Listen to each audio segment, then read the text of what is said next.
Alors, bienvenue à cet autre club de lecture. Cette semaine, j'en ai pas trois, mais j'en ai quatre.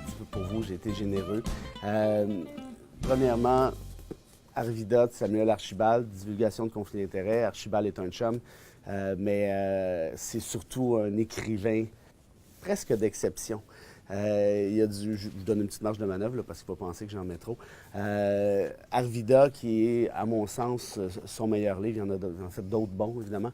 Mais celui-là est clairement le plus solide, fait appel aux gars des régions qu'il est. J'en suis un aussi, donc ça m'interpelle probablement un peu plus. Plusieurs petites histoires détaillées, romancées, biographiques, autobiographiques dans certains cas. De ce que j'ai compris, absolument succulent, drôle à mort, notamment le match des anciens Canadiens à Arvida. Ça, c'est à pisser dans ses culottes et je pèse mes mots. Donc, Archibald, un écrivain québécois à connaître pour ceux qui ne le connaissent pas déjà et dans tous les cas. Ceci est un incontournable. Sinon, un deuxième bouquin, un peu moins bon celui-là, La Révolution dans l'ordre, une histoire du duplessisme de Jonathan Livernois. Un historien, un bon historien, un éclairage intéressant. Le problème, c'est que le sujet est un peu usé. Il y a certaines petites nouveautés.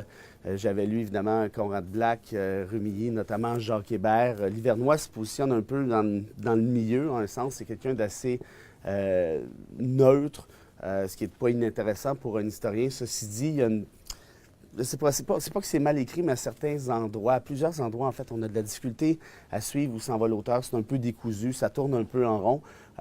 Mais autrement, il y a clairement quelque chose d'intéressant là-dedans qui s'appelle connaître encore davantage d'anecdotes sur les années Duplessis, ce qui est nécessairement pas perdu pour quiconque s'intéresse à la politique, l'histoire, la sociologie et même l'économie, parce qu'il y a des volets intéressants, bien fouillés comme bouquin.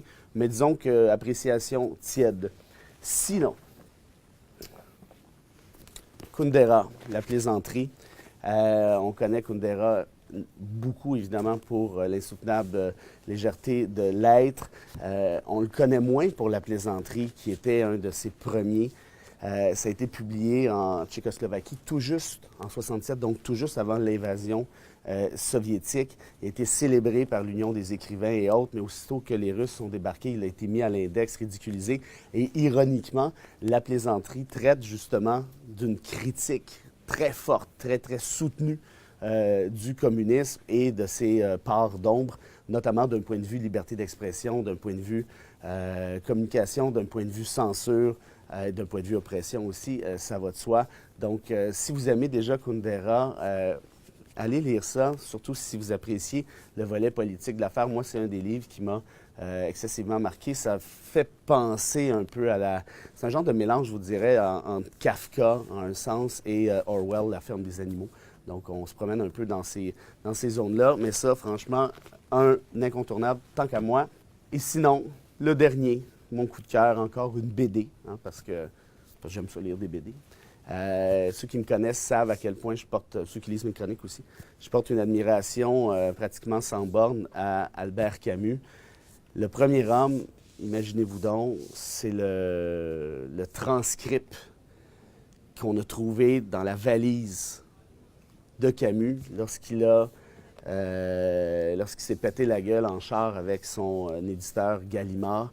Ils ont trouvé le transcript, c'était son prochain roman qui n'était pas terminé, mais qui était quand même assez bien avancé. On a publié ça une trentaine d'années plus tard, en fait 33 ans plus tard. Et par la suite, assez récemment, on en a fait une BD.